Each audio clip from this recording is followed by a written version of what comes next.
Good morning, everyone. Happy to have you all here. Happy to be here. Happy to put my glasses on so I can see what I'm supposed to say about this song. UU musician Sarah Dan Jones wrote this chant as a meditation for spiritual healing in the aftermath of the September 11th attacks. Please rise in body or spirit. Join me in number 1009, Meditation on Breathing. When I breathe in, I breathe in peace. When I breathe out, I breathe out love.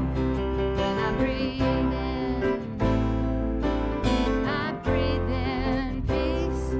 When I breathe, if you know a different part, please have at it. When I breathe in, I breathe in peace. When I breathe out, I breathe out love. When I breathe in, I breathe in peace. When I breathe out, I breathe out love. When I breathe in, I breathe in peace. When I breathe out, I breathe out love.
Good morning.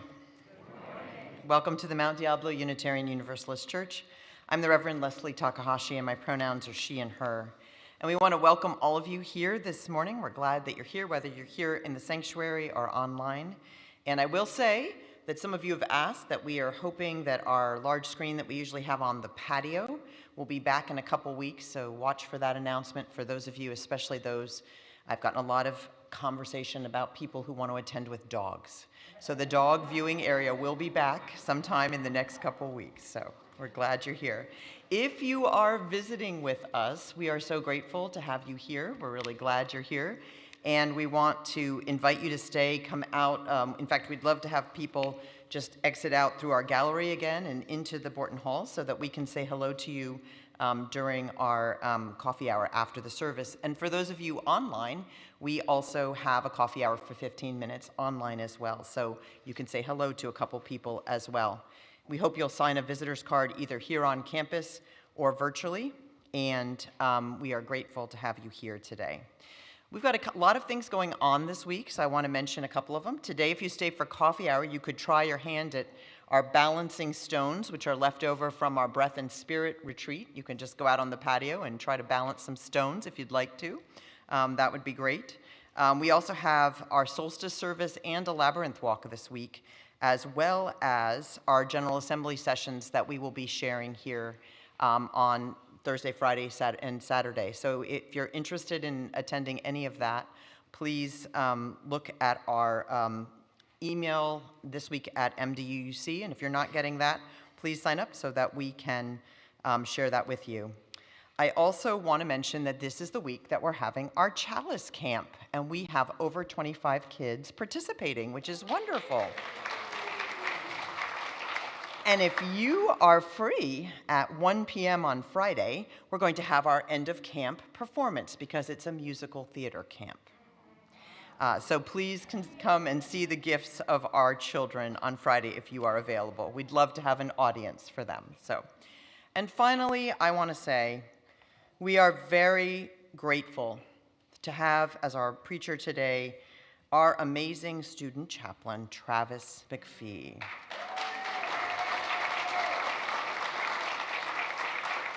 And Travis has been with us this year since August and will be leaving us again in mid-August. But I have set up in the Borton Hall a little book for people to sign and put a note for Travis. It's on the table as you enter. I hope we will do this throughout the month of July. And I also would say that the best way you can pay tribute to Travis would be to stay today and make a sandwich, or even go down to the park with Travis, which is an amazing experience. And or take the last session that Travis will be teaching us this year of our radical hospitality class. Thank you. So those would be that's how Travis would actually like you to pay tribute to Travis, just so you're clear. But can we just say thank you again to Travis, and we'll continue to do that. And welcome all to this beloved community.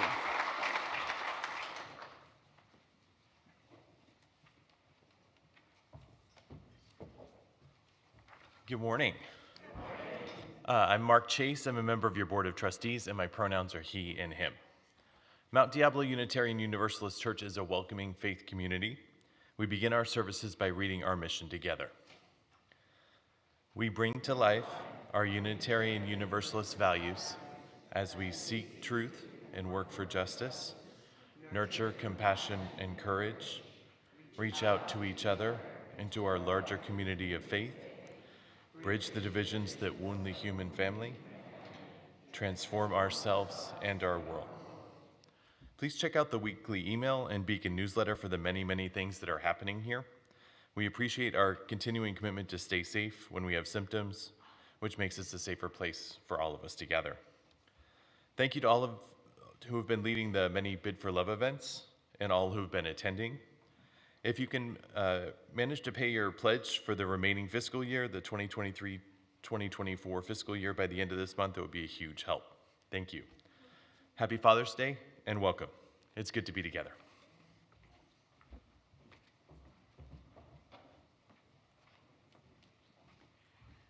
This is the time that we greet one another, and in the spirit of today's service about community and care, please try to say hello to someone you haven't met yet.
Good morning.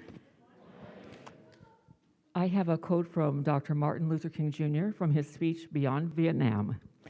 A genuine revolution of values means in the final analysis that our loyalties must become ecumenical rather than sectional. Every nation must now develop an overriding loyalty to mankind as a whole in order to preserve the best in their individual societies. This call for a worldwide fellowship that lifts neighborly concern beyond one's tribe, race, class, and nation is in reality a call for an all-embracing and unconditional love. Thanks so much,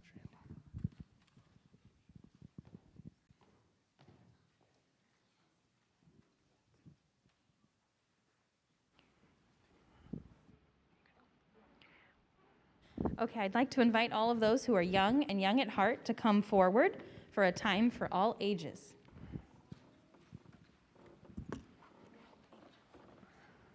Yeah, there's lots of hands. Yeah.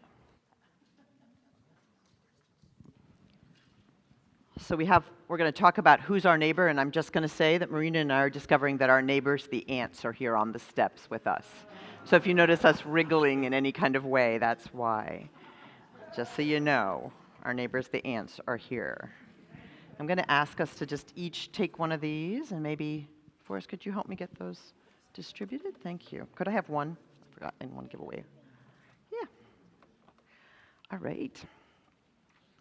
So we're going to talk about today, Travis is going to be talking about how we care for one another in our bigger communities. And so I thought it'd be good for us to think about that too, and how we do things like little things and big things that make a difference to us when we're encountering people.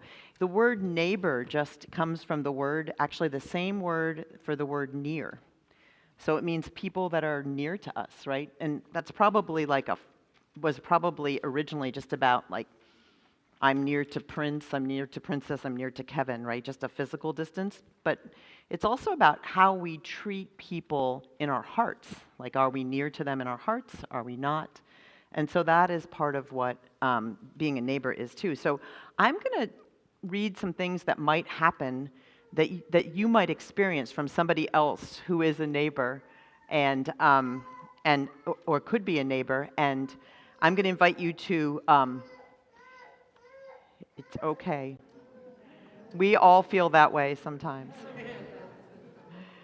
And if we could just make sure the sound is on in the room, that would be great. Okay. But so if you think this is something that would make you feel like you're being valued as a neighbor, not just like someone who's near, you can put up your smiley face emoji, right?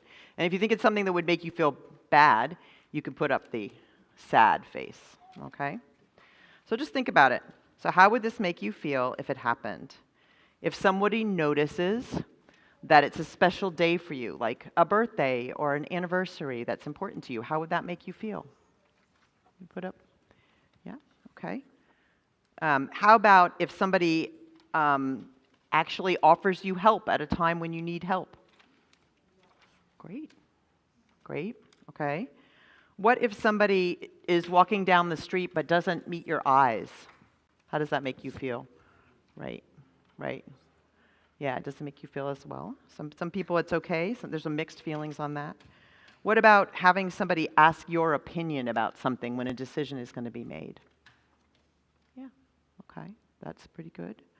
And then what about somebody making a comment that dismisses you because of what you're wearing? Yeah, right, yeah, that doesn't make us feel good. How about making a comment about the way you talk or the words you use? Yeah. And then offering help that you need even when you don't ask for it. That's kind of a tricky one. Some people like that, some people don't. Yep, exactly. What about having one idea about who you are and not allowing you to ever grow or change? How does that make you feel, right? Yeah, that is not something that makes us feel good about our neighbors. How about being yelled at for something somebody else did? Yeah, that one was quick. You were quick on the draw on that one. How about being greeted by name and the way you like to be greeted with the correct address? Yeah, okay. How about being given a smile by somebody when they're walking down the street? All right, so those are some things we could think about, right, when we just go through our days, about how we interact with people so that we can make being a neighbor not just about being physically close to someone, but also opening our hearts to them. And that's what we're going to say today. Thank you all for listening and participating. And now I'd like to invite you to sing our children to their classes and activities.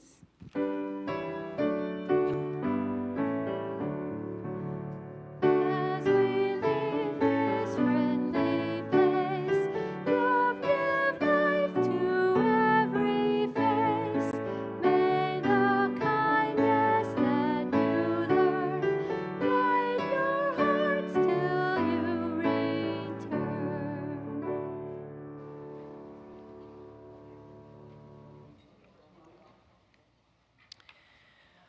So as citizens of the world, we have been witness to the continued devastation in Gaza, and this was another week in which we saw lives taken, in especially the lives of children and their families. And so today I am asking that we take a humanitarian collection. This is not one of our regular Share the Plates, but it's to recognize the extreme need that our neighbors around the world are experiencing, and also to acknowledge that, that our particular role in this perhaps gives us a bigger ethical stake in repairing the harm that has been done. So our Unitarian Universalist Service Committee is our arm in the world, our helping hand in the world in situations like this. And their partner, what they do is they partner with organizations that work specifically with people in the area, local partners. And so we will be taking a special collection this morning for the International Rescue Committee. So when we get to the offertory, if you want to participate, you can either do it on the drop down using the other tab and just write a note in there today, or you can also just write it in the memo line if you're writing a check. We will give that collection today to the IRC. I invite you to do that today or to visit their website, because the ways that damage has been done means that these funds will be needed for a very long time for the continuation of the health of families and children. Thank you for considering this.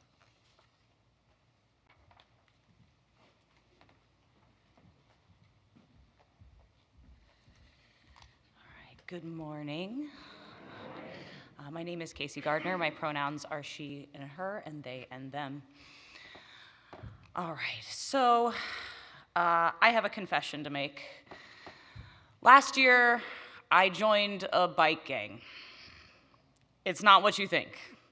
We ride bicycles, not motorcycles. Although some of the bikes are so tricked out they look like Harleys, it's technically a community group, not a gang. But man, if you see us, we are really a motley crew. On our weekly group rides, which sometimes contains upwards of 100 people, we have little girls on pink Schwinn's with streamers, and we have giant dudes with shaved heads and tattoos riding tricked out lowriders, and we have athletes in bicycle shorts, and teenagers popping wheelies, and dads on foldable bikes they also take to work on BART, and teachers towing dogs in trailers, and burners with neon lights and speakers blasting Souls of Mischief or Van Morrison or Linkin Park. I think you get the picture. This is a community I belong to, and I am proud to belong to. Now, every week we take a different route as we ride the roads and trails of Concord, Pleasant Hill, Walnut Creek. We see everyone, and everyone sees us. Sometimes people will wave from their front yards and living rooms, usually setting off a chorus of bike bells and horns, our signature greeting. Sometimes we get a disgruntled driver here and there because, mostly for safety's sake, we sometimes take up the entire street. But mostly, our community traverses other communities, becomes aware of their characters, their compositions, and their borders. For example, it is evident when crossing from one neighborhood into the other. Sometimes it is the number of children on the lawn or the magnitude of their awe. It is a home's upkeep, how many potholes line the road.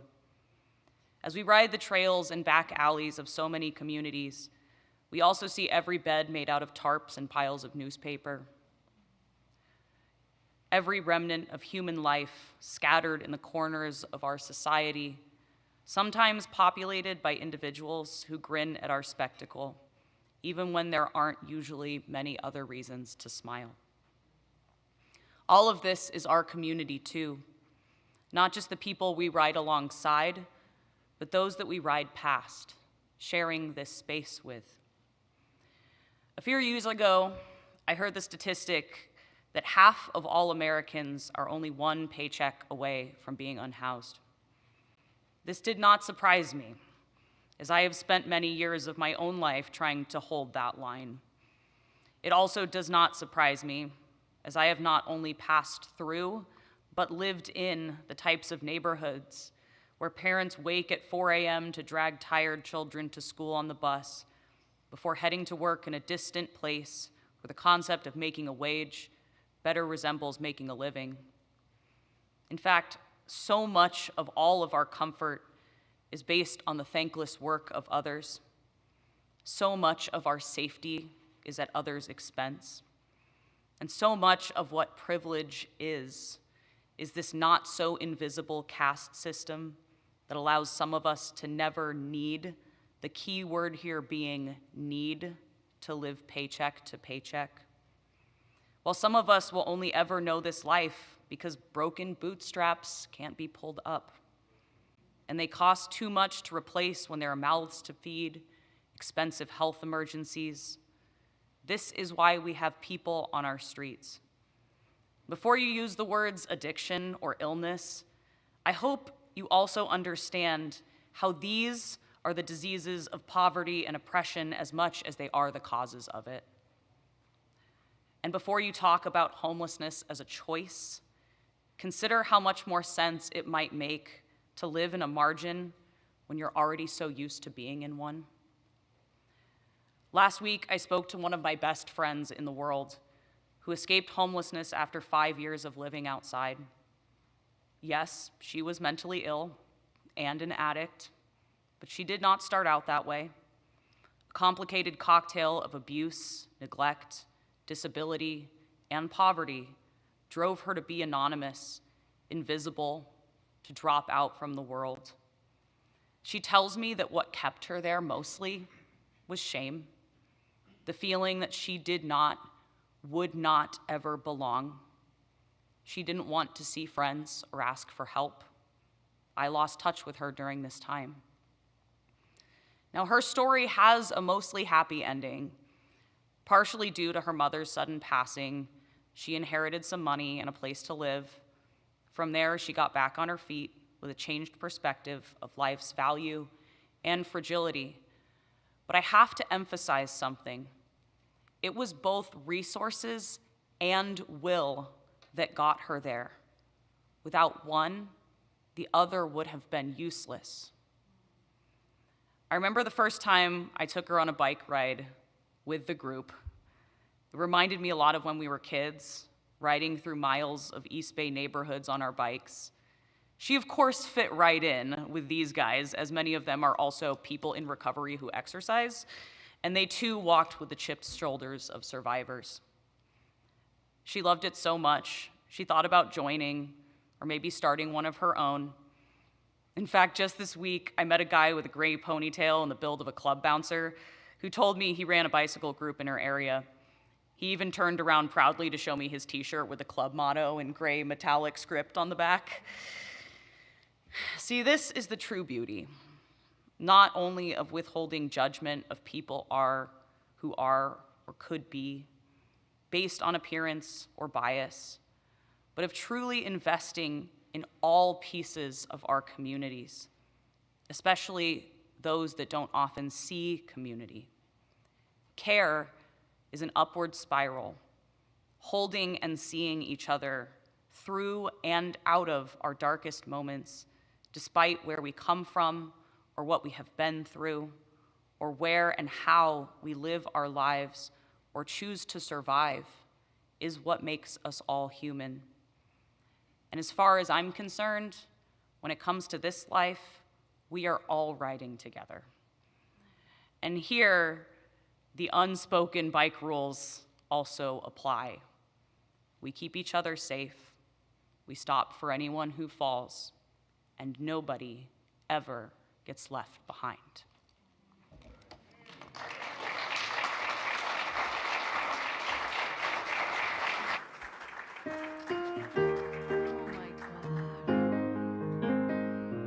Sorry, I have to recover for a minute from that. Holy mackerel. Woo. So number 1007 in the Teal hymnal. Gospel musician and Cincinnati UU choir director Kenny Smith arranged this hymn by Rose Sanders, contemporary advocate for abused children and the first African-American female judge in Alabama. Please rise in body or spirit and sing "There's a River Flowing in My Soul." There's a river flowing in my soul.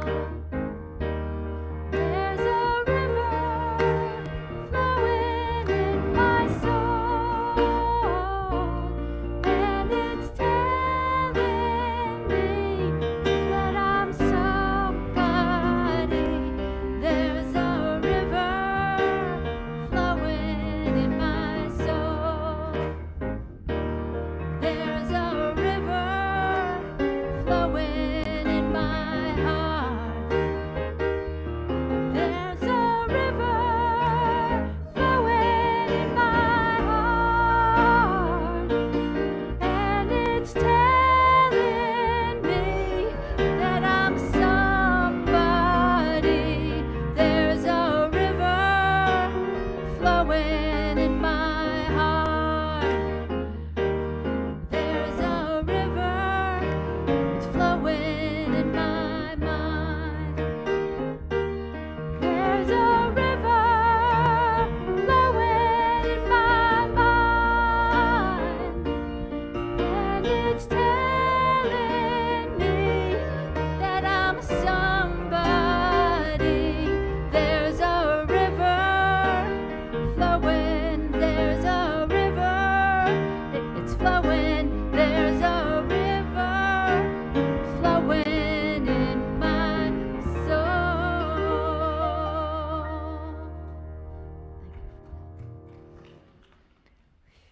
Thank you, Laura. It's great to have you here today.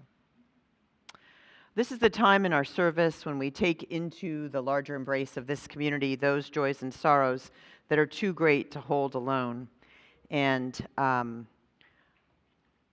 am inviting Travis to light a candle for our music director, Ondine Young, who is recovering after unexpected surgery this week. We are wishing her, I know we're all wishing her the time and space to heal, and we look forward to having her back among us. I am also lighting a candle I'm going to actually invite Tom Taylor to come forward to light a candle this morning. And Tom writes, "I am happy to find a medication to treat the bipolar condition." That's great. Thank you, Tom. I'm asking Travis to light 2 candles to honor all who are fathers among us and those who are celebrating the gifts of fatherhood. And we're also lighting a candle for those whose experiences of fathering has not been nurturing.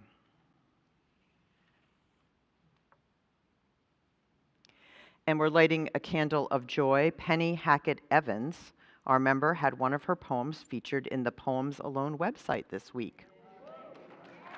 And Penny will be one of the poets sharing at the end of the service at the end of the month. And finally, another candle of joy, lighting a candle for Princess. Princess writes, "I'm happy because I can have fun on my birthday." And it's Princess's birthday today.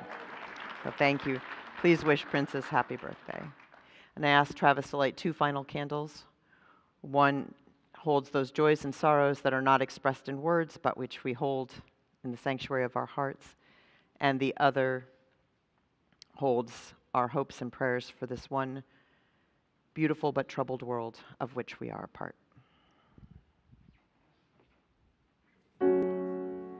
Please remain seated. Number 1053 in the Teal Hymnal. Composed in 1988 and first recorded in 1990, Libby Roderick's simple song has been used worldwide by groups large and small as a song of healing. How could anyone?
When we center our hearts and minds, collectively creating an intentional space that allows us to connect with that aspect of life that is much bigger than any one of us alone.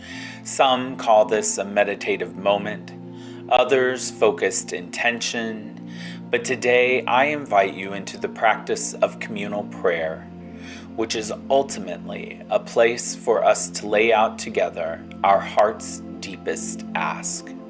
Eternal Spirit of justice and compassion, we come together today with heavy hearts and open minds. We seek divine guidance in overcoming the divisions that fracture our world.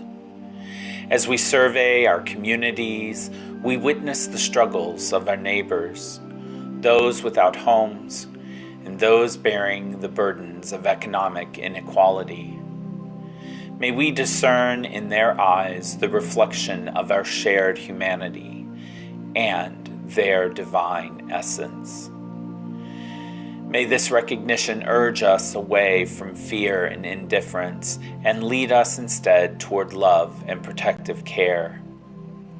Source of many names and no name at all, grant us the fortitude to challenge the inequities that separate us. Remind us that we are all intertwined strands in the grand fabric of existence. Keep our hearts open to the fact that if one strand frays, the whole of creation is jeopardized. It is our interconnectedness that upholds this temperamental fabric of life. Though it may be challenging, help us also to heed the cries of those in dire circumstances across this globe, in regions like Congo, Haiti, Palestine, Sudan, and Ukraine. Let their predicaments be our predicaments, their yearnings for peace and fairness, our yearnings. And let us not remain passive observers to their distress, but instead become active participants in their restoration. And as our global tapestry tears apart, empower us to be the menders of this fabric. Instill in us a bravery to take action, to extend our hands in service, and to open our hearts in authentic love. May our deeds be guided by justice, and may our care be profound and transformative. In the spirit of all that is holy, we pray. Amen, Ashe, and blessed be.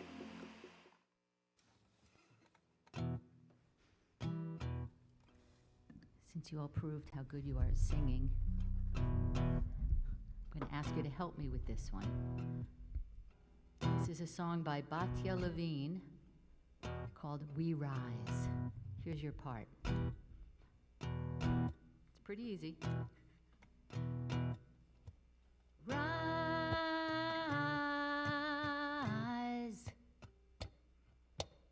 Rise. Good. One more time.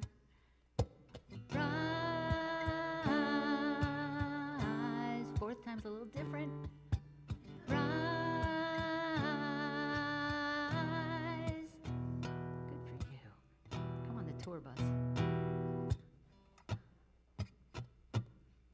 We rise, humbly hearted, rise, won't be divided, rise, with spirit to guide us, rise, rise, in hope, in prayer, we find ourselves here, in hope, in prayer, we're right here, in hope, in prayer, we find ourselves here, in hope, in prayer, we're right here, and we rise. All of the children rise,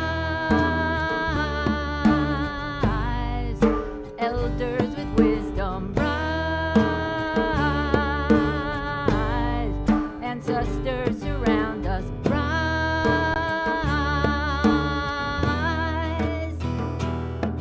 in hope, in prayer, we find ourselves here, in hope, in prayer, we're right here, in hope, in prayer, we find ourselves here, in hope, in prayer, we're right here, and we rise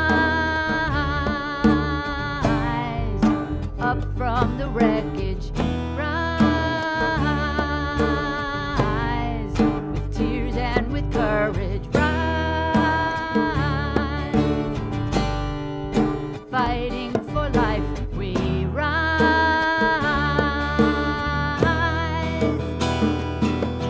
in hope, in prayer, we find ourselves here, in hope, in prayer, we're right here, in hope, in prayer, we find ourselves here, in hope, in prayer, we're right here, and we rise, humbly hearted, rise, we won't be divided, rise, with spirit to guide us, rise.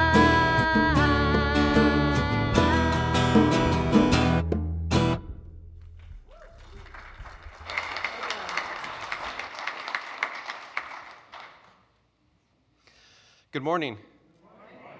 My name's Kevin Shea, and I am a member of your Board of Trustees, and this, I honestly feel, is the best part of being a board member, is I get to do the call for the offering every once in a while. But I'm not going to talk about money. I'm going to talk about gratitude. Got my tissue? I did not grow up churched. I did not know that I needed a church. I did not know how much I needed this church, this community. When I was a young man, 18, 19, 20, and I was with my wife at the time, though we weren't married yet. We got married here. The concern was about becoming a father and not becoming a father at that time.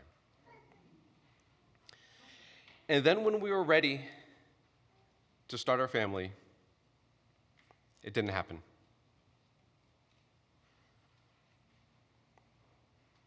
And for, I don't know, like 2 years, it didn't happen. And then we, started to get some testing and have some help and, go through the hormone cycles. And you get that test, and it's not quite right. And you try again, and you get a test, and it's not quite right, and it's a DNC. 3 of them, at least, I don't know, maybe 4. And the emotional strain that takes to say, are you going to try again? Are you going to try again? There was an entire year when we said, we do not have the energy to do this. And I love children. I love your children. Thank you for having the opportunity for me to work with your children, but I wanted the full parental experience.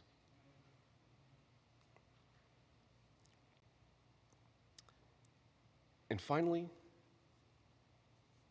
it happened at a time when we thought that we had missed the cycle, that we had missed the opportunity. The ultrasound was not good, but I said, let's try it. We had our child. But that was 1 month after, that conception was 1 month after a friend of ours who also wanted children went full term, and their beautiful baby daughter was born still. And how do we get through that process? And all the troubles that we've had, and concern for them, and concern that are we going to have the same thing happen to us? And fortunately, it didn't.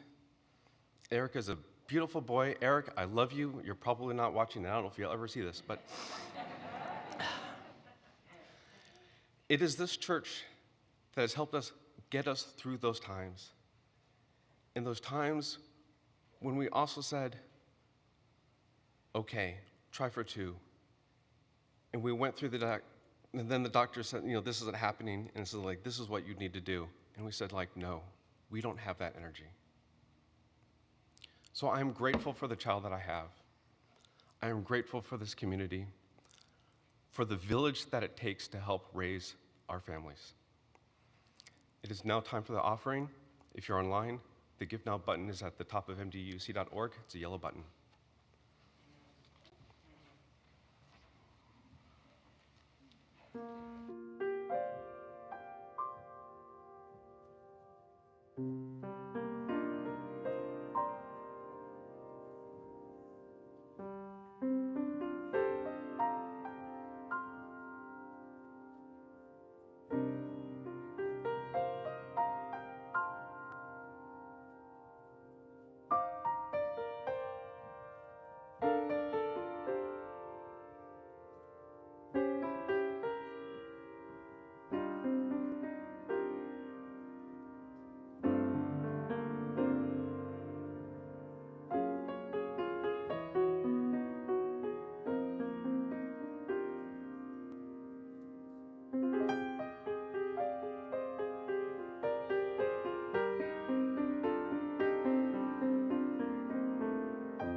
Well, I am personally grateful for the transformation that this church has brought to me. And now it's time for us to dedicate our offering. The words are up on the screen. To the work of this community in transforming ourselves and our world, we dedicate ourselves and our offerings.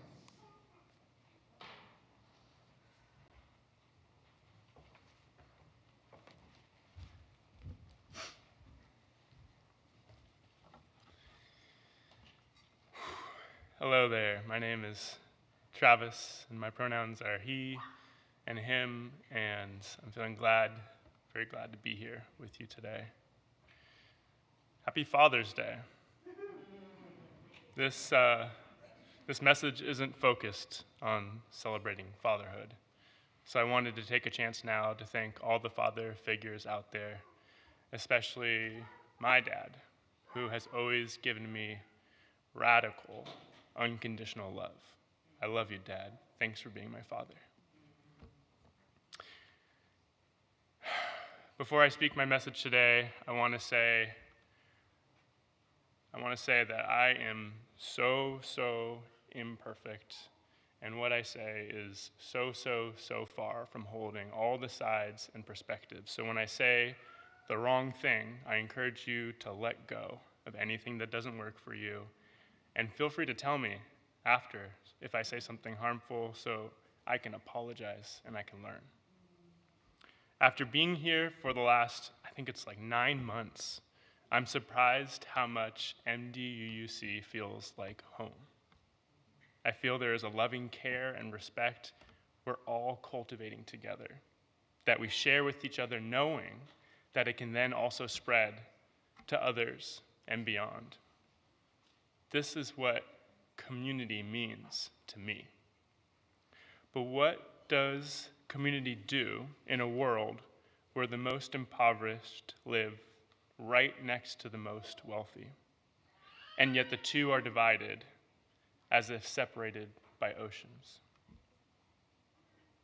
Here's what I believe I am witnessing in the world. Huge, astonishing leaps in our ability to connect and bridge. But with that, it becomes more obvious that we have division at our roots. We can't ignore our division, especially as we face the potential for major collapses. As a society, we give ourselves value and power so often by drawing lines of belonging. But in doing so, just wanting to honor that voice for a second. But in doing so, we turn power and value into awards to be earned by meeting conditions. We draw these boundaries against those who are not included, as if the inside is good and the outside is bad. And there's something about that, putting the outside bad to shore up who's good on the inside, that just, it can't last. Because it lacks a certain integrity of inclusivity, I believe the divisiveness manifests itself as unnecessary suffering. The more we try to feel safe by assuring ourselves we belong, the worse we make that risk of not belonging. We feel less secure. It can make us want to avoid that which represents our idea of not belonging too, our idea of not being valued, because that association reminds us of our personal risk. This division hurts us all. Can we actually overcome division? If I look back far enough, or my story of far enough back, an evolutionary story of Homo sapiens, to me it's an evolution of our ability to overcome division. I'm thinking of how we band together to overcome our threat from predators, all the way to coming past the bridge of separation to language, and then to music and mathematics, and we can share across the divide of time with books and space. We consistently overcame new dimensions of division in our coming together to collaborate. I think it's a defining characteristic of our species, if not the defining characteristic. So let's take seriously our potential to overcome divisions that endanger us. We keep moving to wider circles of inclusion. That's amazing. For example, I see that move from religious belonging to humanistic belonging as an example. Wonderful that humanism widens the circle of belonging to you are valuable simply because you are human. And our religions have taken that up too. Think of you. But if we assign that value to being a human, it asks the question, who doesn't count as a human? At the base of mainstream humanism, just like at the base of mainstream religion, is still division. Humanism is a wide circle, but it doesn't include all.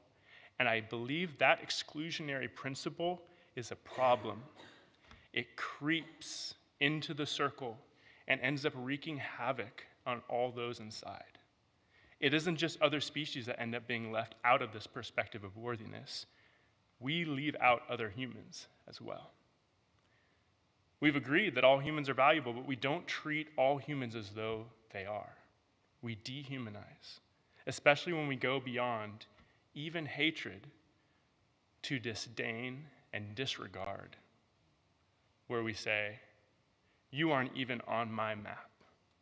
You aren't worthy of the same laws and rights. You are outside of my scope of empathy. I avoid talking to you, learning from you. I avoid thinking about you. When I think about my part in all this, it's overwhelming. It makes me feel ashamed and feels kind of despairing. Like, wow, I am so far from where I want to be. That is a hard thing to hold, hard thing to examine. These are really hard otherings, but they are also really hard to avoid because they are written into our cultural and legal codes. We're conditioned to do this kind of othering through a very wide context. And I think we're conditioned to not even recognize that we're doing it. The social structures shield our minds and our hearts. What are the dimensions of this division? So many. I'll name some of the common fields that I notice, but I'm leaving out, I'm sure, much more than I name. Species. You aren't human. I can eat you. I can make you spend your whole life in a little box until I'm ready to eat you. This one is deep and complex, as we need to eat. Saving this conversation for another day feels important. Let's take a more digestible bite by keeping this to humans, to that realm of division. We have the national realm, where we see somebody who's not born in the same place as us is denied rights, and we can go to war against you, sanctioned mass violence because of where on the planet you're born. And it's really easy to ignore the economic pressures come from where we are and apply oppression unequally so that I can have cheaper products that are direct results of economic exploitations. Then we have the political realm, which I won't go too far into because we feel like we talk about it a lot. But I want to name that religious division is really alive there today. And it's not just religion against religion, it's those who think we're past religion against those who still follow it. And probably the other way around.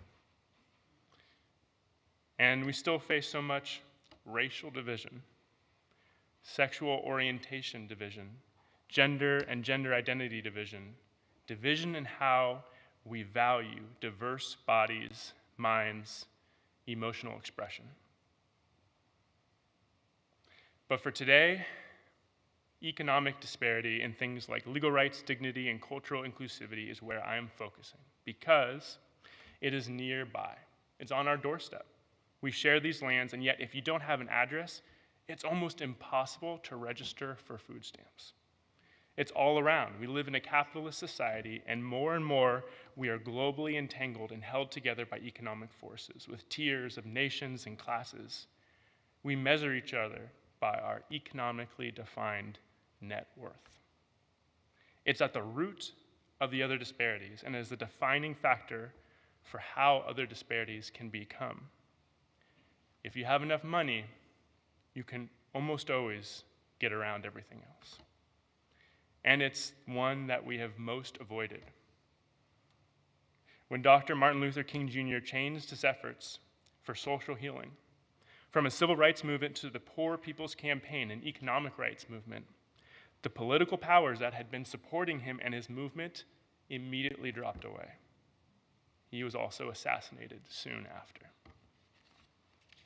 What am I willing to do for others' sake when people are suffering unnecessarily because of economic inequality? That's the question I'm looking at today. It's a serious question, maybe one of the major questions of our lifetime. Womanist theologian Dr. Marcia Riggs wrote, "We must ask ourselves what we are willing to return to the community or live without in order for all in the Black community to live with dignity. What are we willing to return to the community or live without for others to live with dignity? What can I do?" I think I can start by refusing to keep ignoring. Ignorance.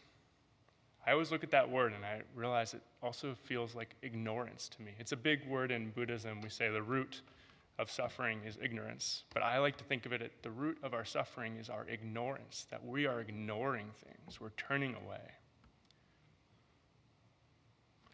I think when we can refuse to stop ignoring, we can come to clarity, which for me is like a clearing of the clouds in the sky. For me, clarity is about an open mind, an open heart, about disrupting my comfort and settlement on the idea that I understand, and instead of it being some knowledge that I land upon as the answer, it's a practice I cultivate to keep clearing and keep learning. In the case of how I contribute to division, I watch where I other others. I watch how I do it, watch what my othering makes me feel, what that feeling means I diminish and discourage in myself.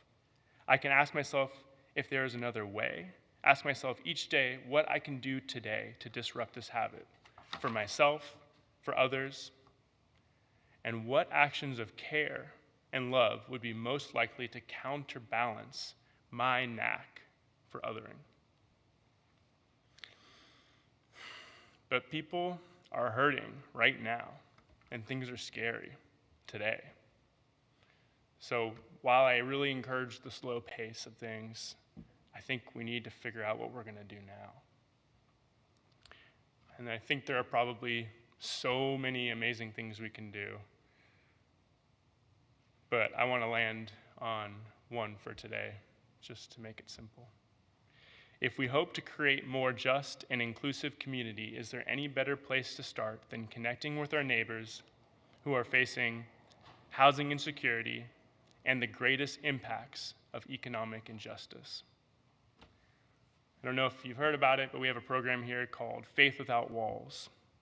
And it's great. It makes some very healthy offerings to our neighbors, encouraging communities to follow along, and just seems to lead with love.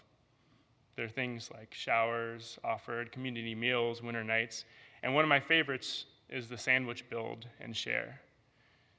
It's really a way to go out and meet our neighbors.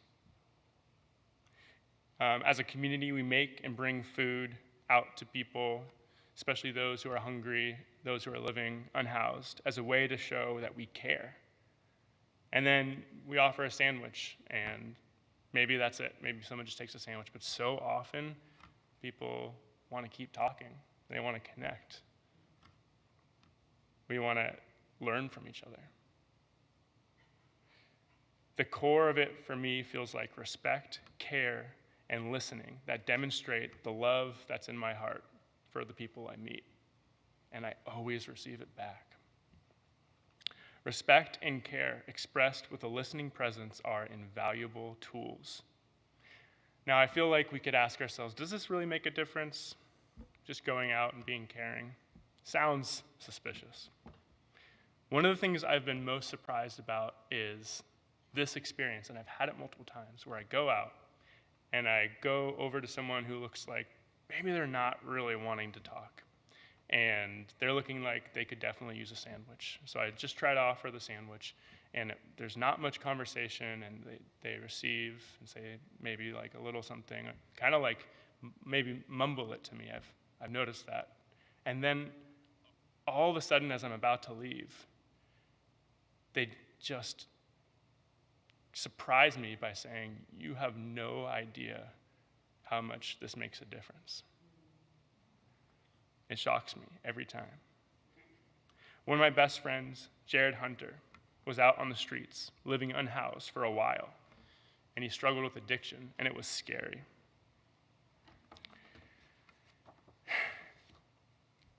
He told me recently one of the things he remembers was multiple people coming up and showing him real care and love, just kindness, even when he was at his lowest.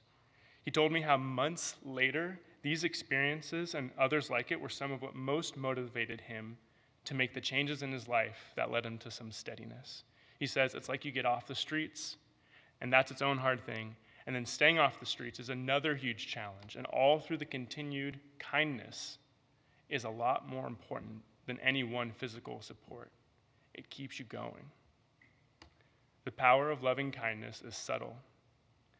I think that's why it's so powerful. I have a deep faith in love. Whatever I do, I believe love has to be the clay I use to build with, as well as the yardstick with which I measure my successes. And this brings me to a quotation by Mr. Ted Rogers, who's a community elder I have had the fortune to visit and learn from since the beginning of my time with MDUC. He wrote in a message of his wisdoms that he offers to the world as he nears the end of his life.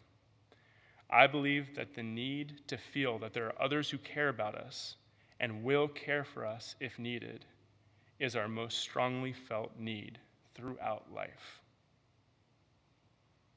I need to know I am loved unconditionally.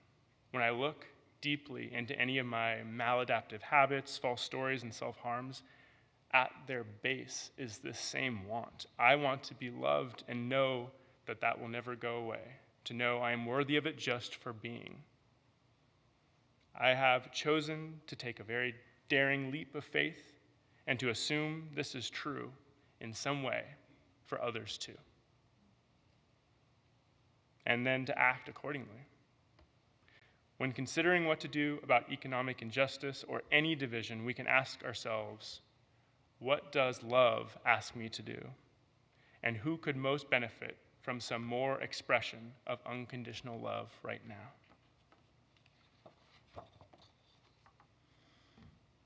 I'll end with these words from Mr. Rogers again, who says, "I am not against suffering. I have suffered my whole life.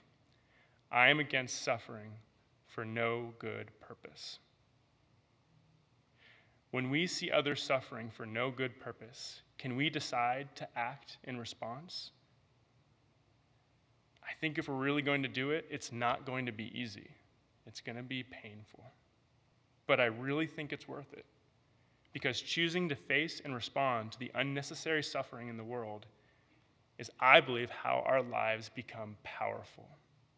I think spiritual enlightenment or awakening, becoming Jesus or the Buddha, is actually just opening in mind and heart to the reality of suffering of others and then living in response. When we dedicate our lives to living this out, we become freed by an unshakable power and purpose. I believe that over time, the power of living this purpose instills in us a radical trust that though I never can be wholly successful, my full effort is what I am here to do. Then my suffering has a context and a purpose, and it is powerful. This is our power, that though we may be broken by the conditions of our world, in our breaking, we may open to purpose beyond ourselves, where our true power lives and thrives. May we all continue to live fully into our power. Thank you.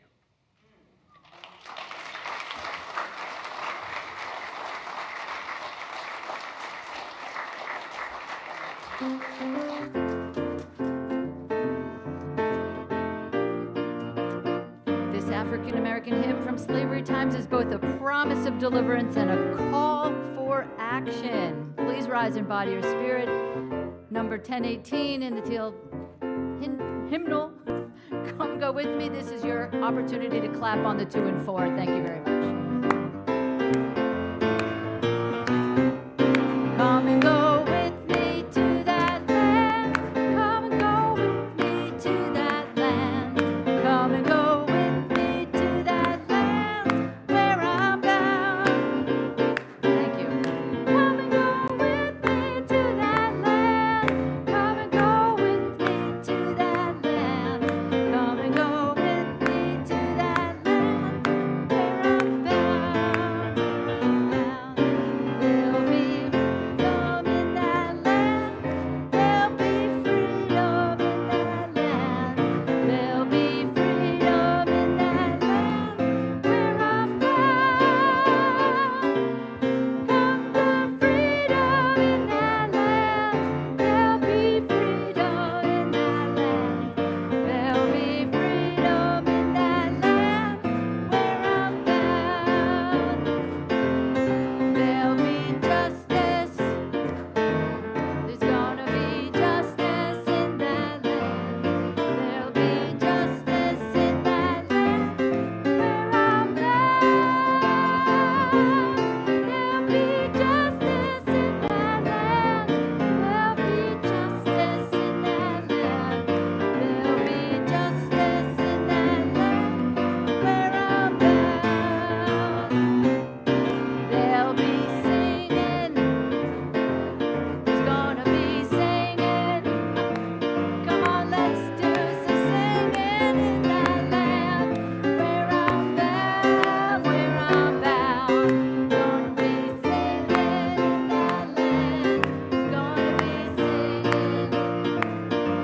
There's gonna be singing in that land where I'm bound, where I'm bound.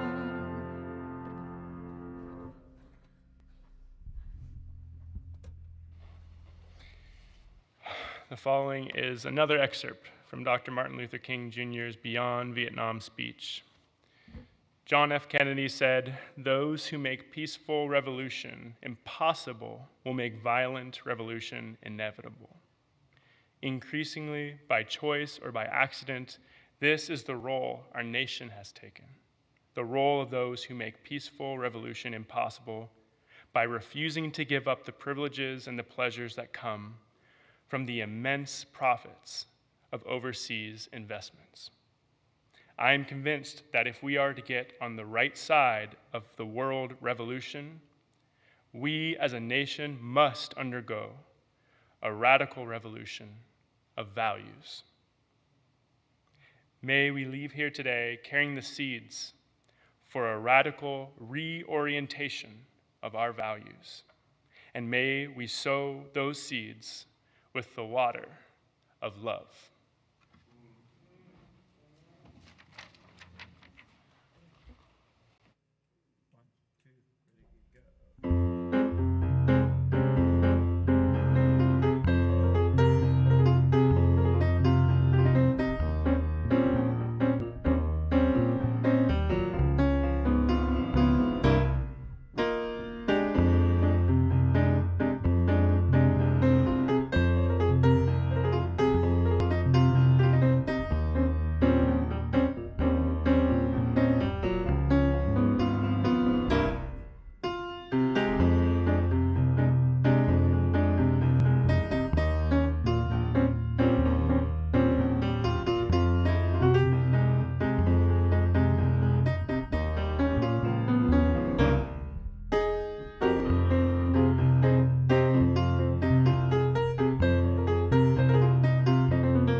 you.